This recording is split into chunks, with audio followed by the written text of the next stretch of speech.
गुप्त वंश से संबंधित प्रश्न उत्तर। प्रश्न नंबर 1, बुद्धगुप्त को दामोदरपुर ताम्रपत्र में क्या कहा गया है? परम भट्टारक महाराजाधिराज। क्वेश्चन नंबर 2, बुद्धगुप्त किसका पुत्र था? पुरुगुप्त और महादेवी चंद्र देवी का। प्रश्न नंबर 3, द्वादशादित्य किसकी उपाधि थी?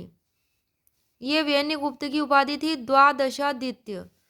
प्रश्न नंबर 4, व्यन्यगुप्त के कितने अभिलेख मिलते हैं? 2 प्रकार के, गुणेधर अभिलेख और कोमिला अभिलेख। प्रश्न नंबर 5, कहोम स्तंभ लेख किससे संबंधित है? स्कंदगुप्त से। कहोम स्तंभ लेख गोरखपुर यूपी में स्थित है। प्रश्न नंबर 6, गुप्त काल में कौन सी शैली में मंदिर बनने शुरू हुए थे? पंचायतन शैली में, जैसे कि देवगढ़ का दशावतार मंदिर पंचायतन शैली में स्थित है। पंचायतन शैली में बना हुआ है देवगढ़ का दशावतार मंदिर। प्रश्न नंबर 7, पृथ्वीशेन कौन थे? ये कुमारगुप्त प्रथम के मंत्री थे, शैव धर्म से संबंधित थे पृथ्वीशेन। प्रश्न नंबर 8 है, कौन से गुप्त वंश के शासक को बंगाल के शासक समाचार देव ने पराजित किया था? विष्णुगुप्त को, जो कि गुप्त वंश का अंतिम शासक था विष्णुगुप्त। प्रश्न नंबर 9, सर्वप्रथम मध्य प्रदेश में मयूर शैली की चांदी की मुद्राएं किसने चलाई थी? मयूर शैली में कुमारगुप्त प्रथम ने चलाई थी। प्रश्न नंबर 10 है, गुप्त काल में तांबे का सिक्का क्या कहलाता था? माशक कहलाता था तांबे का सिक्का। प्रश्न नंबर 11, भगवान विष्णु के साथ लक्ष्मी जी का सर्वप्रथम उल्लेख कौन से अभिलेख में मिलता है? स्कंदगुप्त के जूनागढ़ अभिलेख में मिलता है। प्रश्न नंबर 12 है, गुप्त अभिलेखों में भगवान शिव का उल्लेख कौन से अभिलेख में मिलता है? प्रयाग प्रशस्ति में। प्रश्न नंबर 13, गुप्तकालीन साहित्य को पुनर्जागरण काल किसने कहा था? मैक्समूलर ने। प्रश्न नंबर 14, किसने गुप्त राजवंश में महाराजाधिराज की उपाधि धारण की थी? चंद्रगुप्त प्रथम ने। प्रश्न नंबर है 15, गुप्त अभिलेखों में लिच्छवि दोहित्र किसे कहा गया है? समुद्रगुप्त को। प्रश्न नंबर 16, किस गुप्त राजा का नाम देवगुप्त था? चंद्रगुप्त द्वितीय का। गुप्त शासकों में सर्वप्रथम इसने चांदी का सिक्का चलाया था, चंद्रगुप्त ने। प्रश्न नंबर 17, मथुरा स्तंभ लेख में गुप्त लेख गणना की 61वें वर्ष का है, इसे किसके राजकाल में गढ़ा गया था? चंद्रगुप्त द्वितीय के, जो कि चंद्रगुप्त द्वितीय के पंचम राजवर्ष में मथुरा स्तंभ लेख जो कि 61वें वर्ष का है, गुप्त लेख गणना काल से, और यह चंद्रगुप्त द्वितीय के काल में गढ़ा गया था।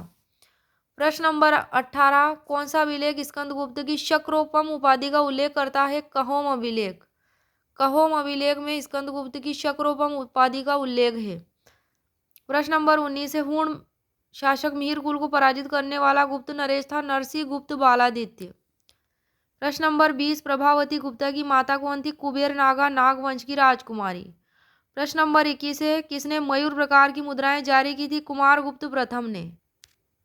प्रश्न नंबर 22 है, गुप्त शासकों में सर्वाधिक अभिलेख और सर्वाधिक प्रकार के सिक्के चलाए थे? कुमारगुप्त प्रथम ने। कुमारगुप्त प्रथम का शासनकाल 415 से 455 ईस्वी था। प्रश्न नंबर 23 है, कुमारगुप्त का पहला अभिलेख कौन सा है? बिलसड़ अभिलेख, ये एटा जिला यूपी में स्थित है। प्रश्न नंबर 24 है, अजंता की किस गुफा में अवलोकितेश्वर बोधिसत्व का चित्रांकन हुआ है? गुफा संख्या 1 में।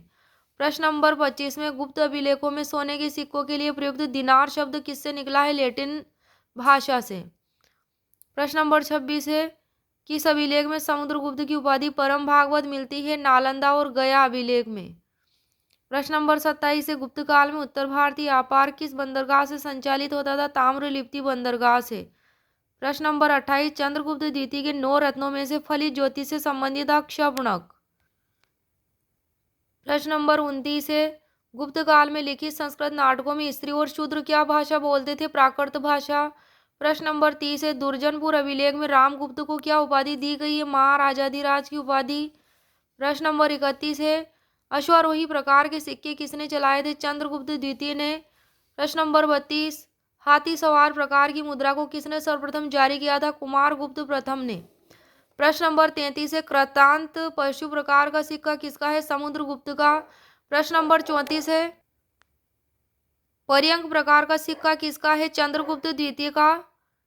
प्रश्न नंबर 34 में कि पर्यंक प्रकार का सिक्का किसका है? चंद्रगुप्त द्वितीय का। प्रश्न नंबर 35 है, चीन से राजनयिक संबंध किसके थे? स्कंदगुप्त के।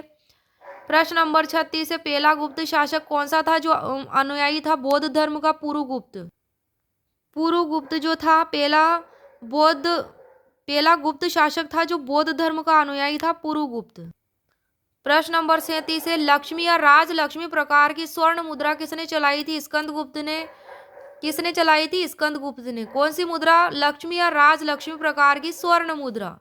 प्रश्न नंबर 38 है, गंगा अवतरण का उल्लेख किस में है? किसका उल्लेख?